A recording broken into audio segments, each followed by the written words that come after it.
నుంచి ప్రమాదం ఎప్పుడు ఏ రూపంలో ముంచుకొస్తుందో ఊహించలేని పరిస్థితులు నెలకొన్నాయి. శత్రుమూకల నుంచి భవిష్యత్తులో ఎదురయ్యే ముప్పును ఎదుర్కొనేలా విస్మయపరిచే దాడులతో శత్రువును వణికించేలా భారత సైన్యం రుద్ర, భైరవ్ యూనిట్లకు శ్రీకారం చుట్టింది.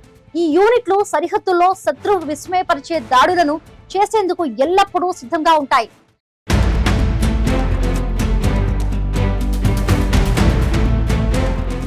భారత సైన్యం నానాటికి బలోపేతమవుతుంది.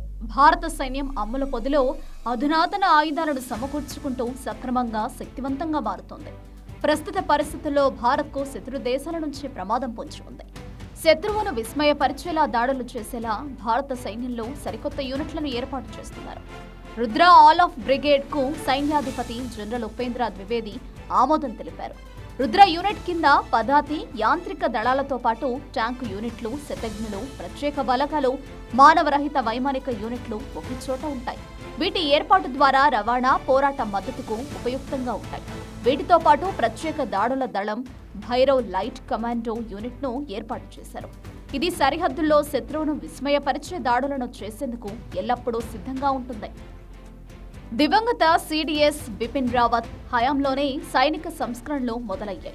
అప్పుడే ఇంటిగ్రేటెడ్ బ్యాటిల్ గ్రూప్లను ఏర్పాటు చేయాలనే ఆలోచన రూపొందింది. దీనిలో ఇన్ఫాంట్రీతో పాటు శతఘ్ని, రాకెట్, సాయుధ కవచ, ఎయిర్ డిఫెన్స్, సిగ్నల్స్ తదితర బలగాలు మొత్తం ఉంటాయి. ఇది బ్రిగేడ్ సైజ్ కంటే పెద్దదిగా, డివిజన్ సైజు కంటే చిన్నదిగా ఉంచాలని బిపిన్ రావత్ గతంలోనే నిర్దేశించారు. మేజర్ జనరల్ స్థాయి అధికారి ఇంటిగ్రేటెడ్ బ్యాటిల్ గ్రూపులకు నాయకత్వం వహిస్తారు. అంతేకాదు, దీనిలో నిర్ణయాలు కూడా వేగంగా తీసుకుంటారు. కేవలం 12 నుంచి 48 గంటల్లో అవసరమైన ప్రాంతాల్లో మోహరించేలా ప్రణాళిక రూపొందించారు.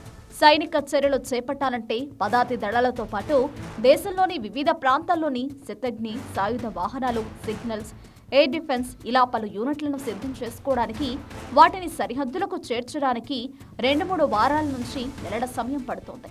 ఆపరేషన్ పరాక్రమ్ సమయంలో చాలా జాప్యం జరిగింది. శత్రు సైన్యం మన కదలికలను తెలుసుకుందనే విమర్శలున్నాయి. ఈ క్రమంలోనే బ్రిగేడ్ స్థాయిలో అన్ని రకాల వనరులతో సైన్యం సిద్ధంగా ఉండేందుకు వీలుగా వీటిని ప్రతిపాదించారు.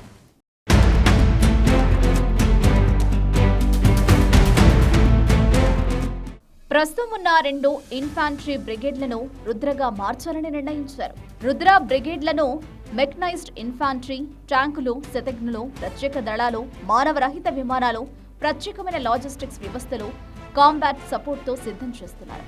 రుద్ర బ్రిగేడ్లు మోహరించే ప్రదేశాల భౌగోళిక పరిస్థితులు, ఆపరేషన్ల ఆధారంగా వీటిల్లో వచ్చే బలగాల సమ్మేళనం మారుతుంటుంది. సాధారణంగా వీటిలో శతఘ్నులు, డ్రోన్ల నిఘా ఉండడంతో ఇవి మన సేనలకు ఆధిపత్యాన్ని ఇస్తాయి.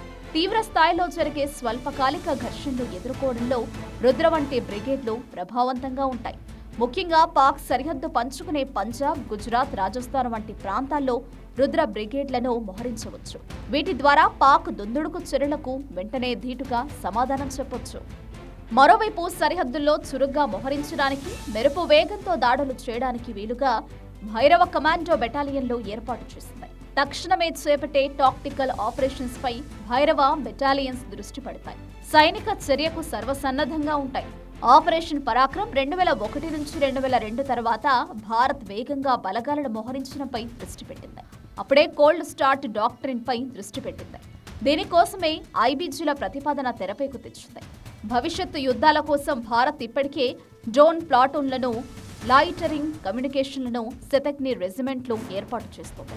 దీనికి దివ్యాస్త్ర ప్రోగ్రామ్ గా పేరు పెట్టింది.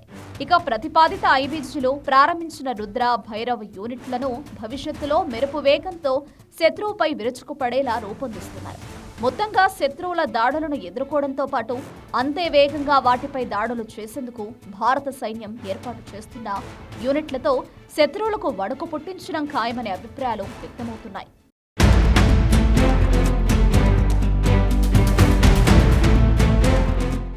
భారత్ పొరుగున ఉన్న పాక్, చైనాలతో ఎప్పుడు ఏ రూపంలో ప్రమాదం ముంచుకొస్తుందో చెప్పలేని పరిస్థితి నెలకొంది.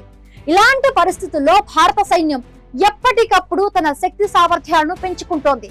అందులో భాగంగానే శత్రువుల నుంచి ముప్పును ఎదుర్కొనేందుకు భారత సైన్యం రుద్ర, భైరవ యూనిట్లను ఏర్పాటు చేస్తోంది.